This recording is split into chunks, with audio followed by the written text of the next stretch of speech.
Property बाजार में निवेश की सटीक सलाह के साथ पेश है आपका पसंदीदा शो प्रॉपर्टी इंडिया। नमस्कार, मैं हूं चाणक्य भाटिया। हमारे रियल एस्टेट एक्सपर्ट्स के साथ जानिए कहां आपके बजट में मिल रही है सही प्रॉपर्टी और कहां पर निवेश आपका पैसा कर देगा दुगना। आपके सवालों के जवाबों के साथ मौजूद होंगे हमारे प्रॉपर्टी एक्सपर्ट, लेकिन सबसे पहले एक नजर डालते हैं कि आज क्या क्या है खास।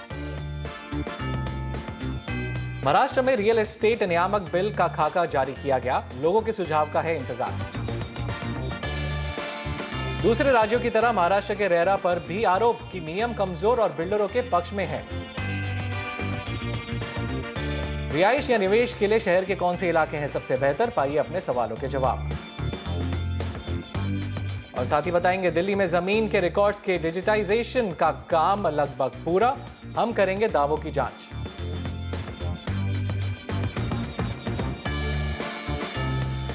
पहली 2 समय सीमा पार करने के बाद आखिरकार महाराष्ट्र सरकार ने रियल एस्टेट नियामक कानून का खाका जारी कर दिया है। अब ये लोगों के सुझाव के लिए खुला है, लेकिन नियमों पर लोगों की राय बटी हुई है। कुछ का आरोप है कि नियमों को कमजोर बना दिया गया है, तो कुछ को ये बिल्कुल सही लग रहे हैं। अश्विनी प्रियोलकर ने पूरे मामले की जांच की।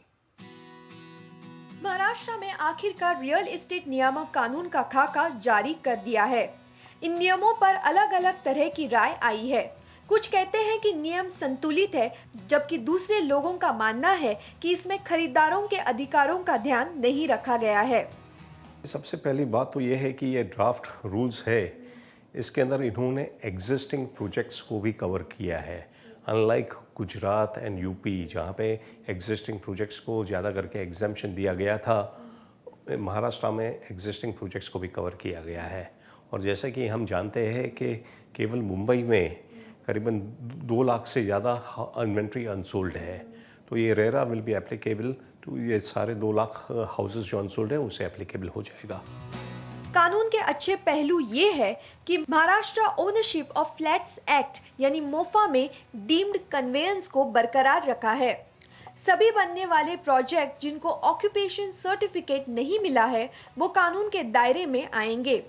बिल्डर को कानून लागू होने के 90 दिनों के अंदर प्रोजेक्ट के बारे में सारी जानकारी देनी होगी। बिना ऑक्यूपेशन सर्टिफिकेट वाले सारे चालू प्रोजेक्ट्स को खरीदारों से मिलने वाली 70% रकम एस्क्रो खाते में जमा होगी।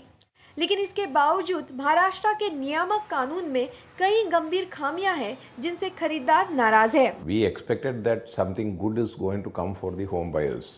Unfortunately, हमने सोचा था कि बिल से कुछ फायदा होगा, लेकिन अब उसे इतना कमजोर बना दिया गया है कि वो खरीदारों से ज्यादा बिल्डरों के पक्ष में हो गया है। इसमें खरीदारों के लिए कुछ खास नहीं बचा है। it is very unfortunate. There is nothing much for the home buyers.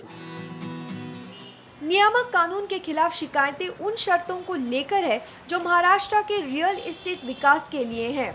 मिसाल के तौर पर अब बिल्डर पार्किंग की जगह बेच सकते हैं, जो बॉम्बे हाईकोर्ट के 2013 के आदेश के खिलाफ है।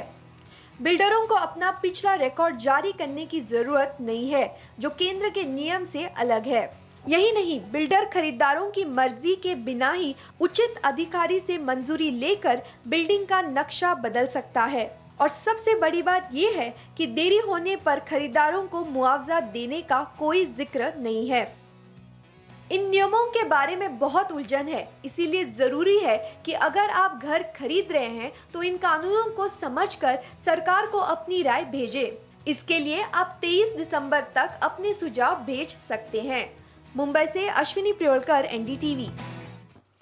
मकान लेने वाले रेरा से बहुत उम्मीद लगाए हुए हैं, लेकिन एक के बाद एक कई राज्यों के नियम आने के बाद उनमें मायूसी आ गई है।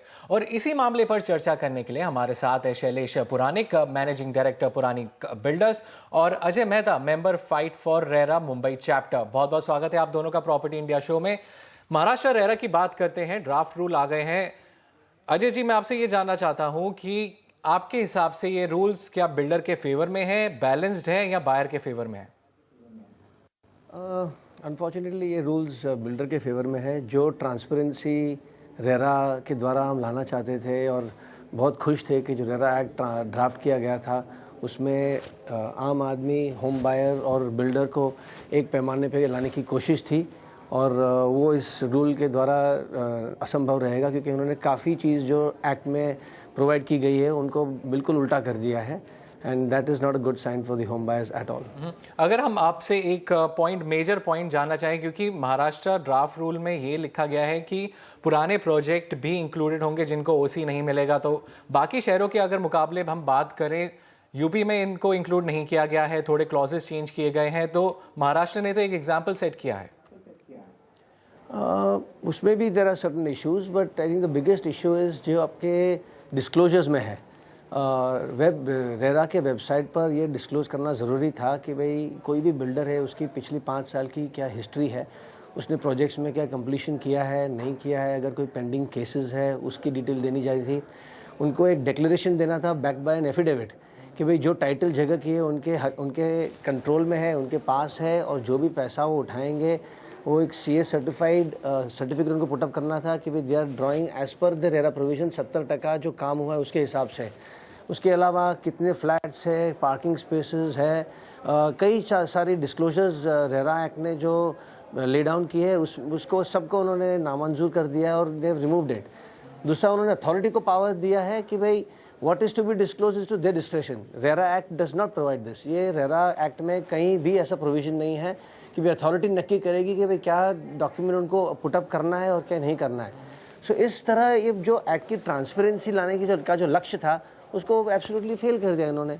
सो this is not healthy at all. जी बिल्कुल। शैलेश, मैं आपके पास आना चाहूँगा। जैसे कि अजय मेहता ने कहा है कि ट्रांसपेरेंसी नहीं है, वो चाहते थे कि ज़्यादा डिस्क्लोजर्स हो जो रेरा ड्राफ्ट रूल्स है, जो इसमें रूल्स आए हैं, तो आपका क्या कहना है? आपके अकॉर्डिंग कैसा है ये? नहीं, मेरा मानना ऐसा है कि आज जो महाराष्ट्र के रेरा रूल्स पब्लिश हुए हैं वो एकदम वेलकम स्टेप है।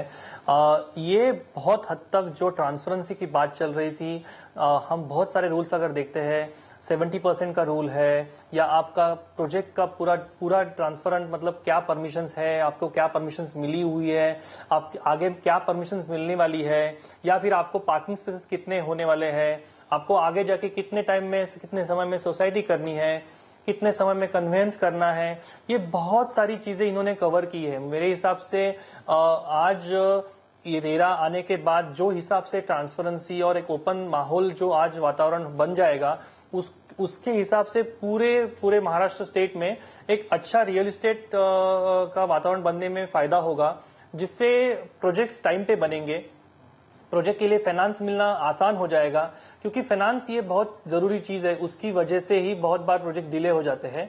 तो ये मिलना आसान हो जाएगा तो प्रोजेक्ट ऑन टाइम कंप्लीट हो जाएंगे।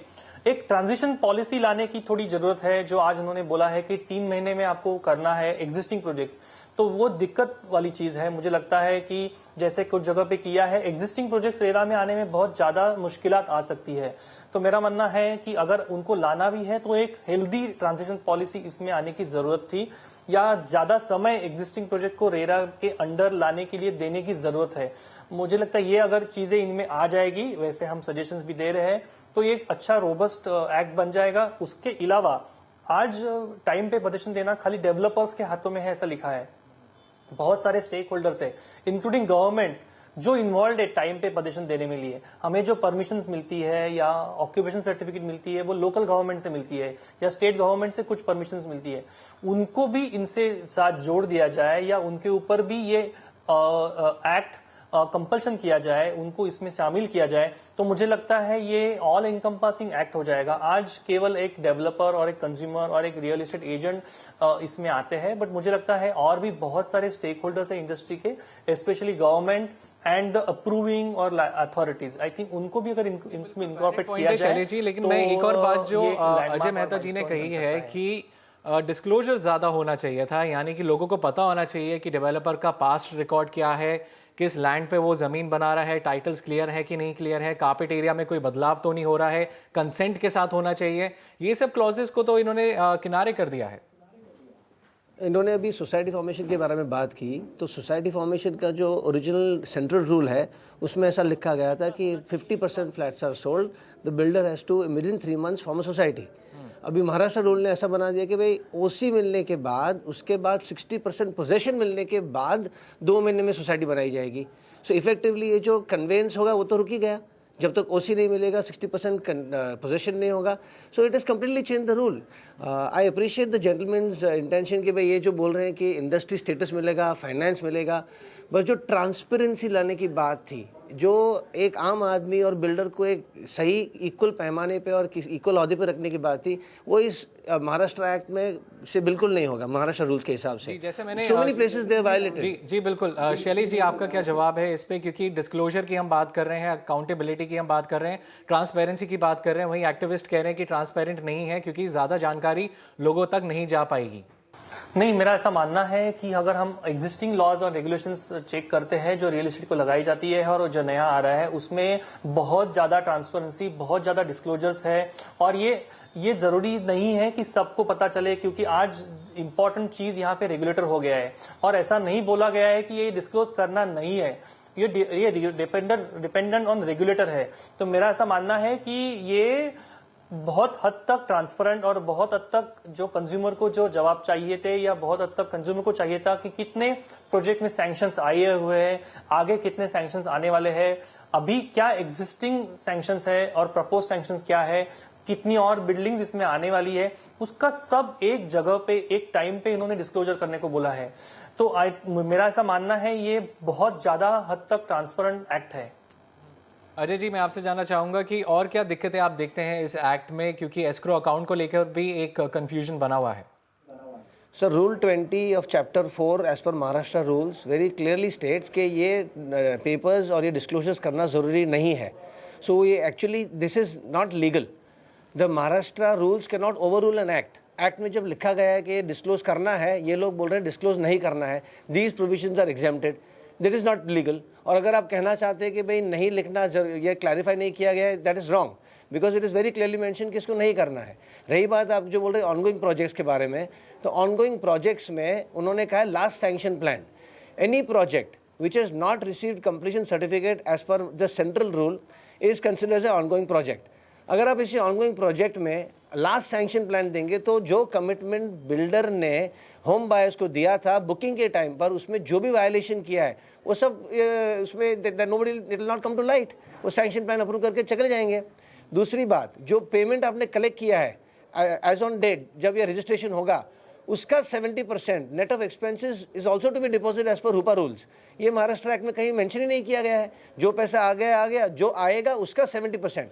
तो these are things which are not healthy for the buyer at all, for the home buyer. और ये सब चीज़ों को एड्रेस करना ज़रूरी है, नहीं तो ये महाराष्ट्र रूल जो भी किया करा है महाराष्ट्र रेरा एक्ट का, उस पर पानी फिर जाएगा। जी, एक तरफ एक्टिविस्ट कहते हैं कि कुछ बदलाव की ज़रूरत है, तो वहीं दूसरी तरफ बिल्डर लॉबी ये कहती है कि हाँ, ये बैलेंस्ड है और एक वेलकम स्टेप है।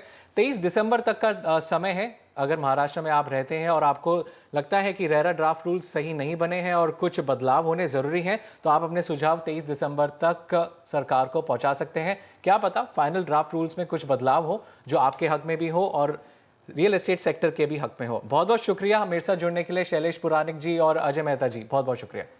आपने जो सवाल पूछे उन सवालों के जवाब हम आपके लिए लेकर आ गए हैं और इसके लिए हमारे साथ हैं हमारे नॉलेज पार्टनर लाइसेंस फोरस के बिजनेस हेड नॉर्थ और डायरेक्टर आकाश बंसल। बहुत बहुत स्वागत है आकाश आपका। धन्यवाद चाणक्य। तो चलिए सवाल जवाब का सिलसिला शुरू करते हैं। सबसे पहले हमसे मुगीज खान फोन लाइन पर जुड़ गए हैं और वो सवाल पूछ रहे हैं। बहुत बहुत स्वागत है प्रॉपर्टी इंडिया शो में आपका, पूछिए अपना सवाल। जी गुड इवनिंग। मुझे सवाल ये पूछना है कि मैंने जो एक बुकिंग की है गोदरेज समिट गुड़गांव में 2014 में की थी, और अब मैं उसको, जो कि मेरी फाइनेंशियल सिचुएशन है, मैं उसको कैंसिल करना चाहता हूँ, लेकिन वो लोग बोलते हैं कि आपको 20% देना पड़ेगा मार्केट वैल्यू से। अच्छा, तो मैं उसको आपसे पूछना चाहता था कि ऐसे पॉसिबल है कि वो अर्नेस्ट मनी बजाय 20% जो उन्होंने डाला है कंडीशन में, उसको कुछ कम कर सकते हैं कि नहीं कर सकते हैं, या स्वैप हो सकता है प्रॉपर्टी की और प्रोजेक्ट में? मुझे ये आपसे मशवरा करना था। जी बिल्कुल, हम आपकी सहायता करेंगे। आकाश, आपको क्या लगता है क्या किया जाए इस केस में? देखिए, सबसे पहले तो हम गोदरेज समिट की बात करते हैं। ये इस माइक्रो मार्केट की भी अगर बात करें तो ये एक उभरती हुई माइक्रो मार्केट है। एंड हालांकि इन्होंने बड़े ही महंगे प्राइस पे इस प्रॉपर्टी को ख़रीदा है। एंड जब ये प्रोजेक्ट लॉन्च हुआ था तकरीबन 7,000 के 5,000 या 5,500 रुपये पे लॉन्च हुआ था प्री लॉन्च में। एंड उसके बाद में इसका प्राइस अप्रीशिएट हुआ और आज की डेट में अगर हम बिल्डर्स की बात करते हैं, बिल्डर तकरीबन 7,500 रुपये पर स्क्वायर फीट पे इस प्रोजेक्ट को बेच रहा है। बट उससे पहले अगर हम देखें, इस माइक्रो मार्केट में काफ़ी लोगों ने ये देखा है कि प्रोजेक्ट की डिलीवरी नहीं हो रही है और इस वजह से वो प्रोजेक्ट को बेचने की कोशिश कर रहे हैं। इसी वजह से यहाँ पे बहुत ज़्यादा सप्लाई भी है, प्राइमरी और सेकेंडरी मार्केट दोनों की दोनों के पॉइंट ऑफ व्यू से। बट अगर हम माइक्रो मार्केट की बात करें और रिसेंट डेवलपमेंट्स की बात करें इस एरिया के अंदर, तो इस एरिया को द्वारका एक्सप्रेसवे को नेशनल हाईवे का स्टेटस मिल गया है और जो अथॉरिटीज़ ने नई डेडलाइन जो इसकी निर्धारित की है वो मार्च 2017 है, जो जिसमें द्वारका एक्सप्रेसवे बन के तैयार हो जाएगा। और सेक्टर 110A का रिवाइज लेआउट प्लान भी बना दिया गया है, जिसमें जिन जिन लोगों को के प्रॉपर्टी या ज़मीन हाईवे को बनाने में ली गई थी उनको वहाँ पे एडजस्ट किया जाएगा। एंड मोर ओवर अगर इसके अलावा भी बात करें तो स्टेट गवर्नमेंट ने भी तकरीबन 1000 करोड़ रुपए की एड गुड़गांव में डिफरेंट एरियाज़ के अंदर जो इंफ्रास्ट्रक्चर डेवलपमेंट के लिए निर्धारित की है। तो ओवरऑल देखा जाए तो सिनेरियो फ्यूचरिस्टिक बहुत अच्छा है। एंड अगर हम आंकड़ों की बात करें तो तकरीबन 57 प्रोजेक्ट हैं इस माइक्रो मार्केट के अंदर और टोटल सप्लाई अनसोल्ड सप्लाई तकरीबन 10,000 यूनिट के करीब की है। और यहाँ का वेटेड एवरेज प्राइस तकरीबन 6,500 से 7,000 रुपये पर स्क्वायर फीट के बीच में रेंज करता है। और इस माइक्रो मार्केट ने सालाना कोई भी इंक्रीज़ पिछले 3 सालों के अंदर नहीं देखा है। तो अगर हम गोदरेज समिट की बात करते हैं तो ये लॉन्च हुआ था तकरीबन दिसंबर 2013 में 5,550 रुपये पर स्क्वायर फीट के ऊपर, और आज की डेट में इसका प्राइस 7,500 रुपये पर स्क्वायर फीट है। तो अगर हम CAGR देखते हैं बिल्डर कोटेड प्राइस के हिसाब से तो इंक्रीज़ हुआ है। बट जिस हिसाब से इन्होंने परचेज़ किया है, इन्होंने बड़े ही महंगे दाम पे परचेज़ किया है और इनको एक नेगेटिव ग्रोथ यहाँ पे मिल रही है। हालांकि जो इनका क्वेश्चन है कि कि बिल्डर्स 20% अमाउंट मांग रहे हैं और स्वैप का ऑप्शन किसी और प्रॉपर्टी में, तो ये इन्हें बिल्डर के साथ में बैठ के ही पता करना पड़ेगा कि वेदर स्वैप की फैसिलिटी उनके पास अवेलेबल है या जो प्रोजेक्ट ये लेना चाहते हैं वहाँ पे इन्वेंट्री अवेलेबल है या नहीं है। और इनको बिल्डर बायर एग्रीमेंट भी पढ़ना पड़ेगा, जिसमें इन्होंने गोदरेज ने या किसी भी बिल्डर ने क्लियरली मेंशन किया होता है कि अगर सपोजिंगली आप इस प्रोजेक्ट को कैंसिल करते हैं तो आपको इतना अमाउंट पे करना पड़ेगा और बाकी का अमाउंट इनको मिल जाएगा। तो इसके हिसाब से, बट अगर माइक्रो मार्केट के हिसाब से देखें तो हम आपको रेकमेंड करेंगे कि आप इस प्रोजेक्ट को होल्ड करके रखें, क्योंकि प्राइसेस अब कहीं पे भी बढ़ नहीं रहे हैं। और अगर आप यहाँ से पैसा निकालते भी हैं तो इसी माइक्रो मार्केट के अंदर आपको कोई और अच्छा प्रोजेक्ट इसी प्राइस रेंज में मिलना थोड़ा मुश्किल हो जाएगा, तो बल्कि कोई ज़्यादा प्राइस पे ही मिलेगा। तो इसका बेटर प्रोपोजिशन यही है कि आप इस प्रोजेक्ट को होल्ड करके रखें। जी बिल्कुल आकाश, जैसे कि आपने बताया कि प्रॉपर्टी होल्ड करके रखिए, फ्यूचर अभी शायद थोड़ा अच्छा बेहतर हो जाए क्योंकि इलाका काफ़ी अच्छा है। अभी थोड़ी दिक्कतें हैं लेकिन आने वाले समय में उम्मीद की जा रही है कि ये इलाका बहुत अच्छा उभर के सामने आ आएगा और इन्वेस्टर्स को भी यहाँ पर लाभ होगा। चलिए बढ़ते हैं आगे। शशांक चौधरी का ईमेल आया है हमारे पास और ये नोएडा ग्रेटर नोएडा एक्सप्रेसवे पे 2 BHK का मकान लेना चाहते हैं। इनका बजट 40 लाख से 45 लाख रुपए के बीच में है और ये ready to move in property चाहते हैं। तो आकाश, आपके हिसाब से कौन से सेक्टर में ये घर ले सकते हैं? देखिए, बड़ा अच्छा इलाका चूज़ किया है इन्होंने, Noida greater Noida expressway. ITS hub है, यहाँ पे काफ़ी एम्प्लॉयमेंट जनरेशन हो चुकी है। एंड अगर हम कनेक्टिविटी के हिसाब से भी देखें तो Noida greater Noida metro link और नोएडा गाज़ियाबाद लिंक रोड जो बन रहा है वो इस एरिया को बाकी सारे NCR एरिया से काफ़ी अच्छी तरह से कनेक्ट करेगा। अगर हम इमीडिएट डेवलपमेंट्स की बात करें या तो even Patanjali food and herbal जो पार्क है नोएडा में, स्टेट गवर्नमेंट ने यहाँ पे फाउंडेशन ले डाउन की है। तो इसके हिसाब से अगर देखा जाए तो 450 एकड़ में ये डेवलपमेंट होगी, तो काफ़ी एम्प्लॉयमेंट जनरेशन इस एरिया के अंदर, पूरे नोएडा के एरिया के अंदर होगी। तो नोएडा एक्सप्रेसवे को भी इसका बेनिफिट मिलेगा। अगर हम आंकड़ों की बात करें तो तकरीबन 42 प्रोजेक्ट है इस माइक्रो मार्केट के अंदर और टोटल इन्वेंट्री अनसोल्ड इन्वेंट्री तकरीबन 14 से 15,000 यूनिट्स की अनसोल्ड इन्वेंट्री है। और अगर हम वेटेड एवरेज प्राइस इस एरिया का देखें तो तकरीबन 5,500 या 5,500 रुपये के आसपास में रेंज करता है। और इस माइक्रो मार्केट ने तकरीबन 3% का सालाना इंक्रीज़ पिछले 3 साल के अंदर देखा है। अब रुक करते हैं आपके बजट की तरफ। जो आपने बजट चूज़ किया है उसमें 40 से 45 लाख का जो बजट है उसमें आपको 2 BHK उसमें या तो हमें छोटे साइजेस वाले 2 BHK में जाना पड़ेगा, क्योंकि ये बजट थोड़ा कम है for a good 2 BHK apartment in this micro market. तो हम आपको रेकमेंड करेंगे पारस टिएरा और सुपरटेक इको सिटी। ये दोनों प्रोजेक्ट अच्छे हैं जिसमें आपको छोटे साइज़ के 2 BHK मिल जाएंगे। तीसरा प्रोजेक्ट जो आप देख सकते हैं वो है एक्जोटिका फ्रेस्को, जिसका 2 BHK जो प्रोजेक्ट एक अच्छा प्रोजेक्ट है, बट इसका 2 BHK साइज़ थोड़ा बड़ा है, तो आपको थोड़ा सा बजट एक्सटेंड करना पड़ेगा इस फ्रेस्को प्रोजेक्ट को लेने के लिए। इन प्रोजेक्ट्स के बारे में मैं आपको और भी जानकारी दे देता हूँ। पारस टिएरा जो प्रोजेक्ट है पारस बिल्टेक का है, सेक्टर 137 नोएडा एक्सप्रेसवे पर आपको ये प्रोजेक्ट मिल जाएगा। Ready to move in project है, पिछले साल ही तैयार हो गया था, काफ़ी सारे लोग वहाँ पे रह रहे हैं, तो आपको आसानी होगी ये चुनने में कि वहाँ पे जो लोग रह रहे हैं उनसे बात करके कि प्रोजेक्ट सही है कि नहीं। 4,300 से लेकर 4,400 रुपये प्रति वर्ग फुट का यहाँ पर रेट चल रहा है। 2 BHK का मकान लगभग 960 स्क्वायर फीट का आपको यहाँ पे मिल जाएगा जो टिकट साइज़ है। और कनेक्टिविटी लिंक रोड है, साथ में मेट्रो भी बहुत जल्द इस इलाके में आने वाली है, तो कनेक्टिविटी के लिहाज से बहुत अच्छा इलाका है। साथ ही कई सारे स्कूल, शिवनादर स्कूल आसपास है, मॉल भी बन रहे हैं, तो आपको जो सोशल अमेनिटीज़ हैं वो भी मिल रही हैं और जो बेसिक अमेनिटीज़ हैं प्रोजेक्ट के अंदर जैसे स्विमिंग पूल और पार्क, क्लब, ये सब आपको मिल जाएंगी। दूसरा प्रोजेक्ट जो हम आपको रेकमेंड कर रहे हैं वो है Supertech Eco City, Supertech Limited का है, उसी सेक्टर में है, सेम कॉन्फ़िगरेशन से ऑलमोस्ट, और 4,500 रुपये प्रति वर्ग फुट का यहाँ पर रेट चल रहा है। 1 BHK जो 2 BHK का साइज़ है, माफ़ कीजिएगा, वो आपको तकरीबन 1000 स्क्वायर फीट का आपको यहाँ पर मिल रहा है। 11 एकड़ का ये प्रोजेक्ट है और ये प्रोजेक्ट कंप्लीट हो चुका है, तो आप देख सकते हैं। और तीसरा प्रोजेक्ट जिसके लिए आपको थोड़ा बजट थोड़ा ऊपर करना पड़ेगा वो है एक्सोटिका फ्रेस्को, एक्सोटिका हाउसिंग का। यहाँ पर 5,000 रुपये प्रति वर्ग फुट का रेट चल रहा है और ये प्रोजेक्ट भी तैयार है, लोग रह रहे हैं इस प्रोजेक्ट में। Same micro market, same facilities आपको यहाँ पर भी मिल रही है। और अब वक्त तो चला एक छोटे से ब्रेक का, लेकिन उसके बाद प्रॉपर्टी खरीदने और बेचने की आपकी सारी उलझनें हम सुलझाएंगे, आपके सवालों के जवाब देंगे, बताएंगे कि कौन सी प्रॉपर्टी है हॉट। कहीं जाइएगा मत।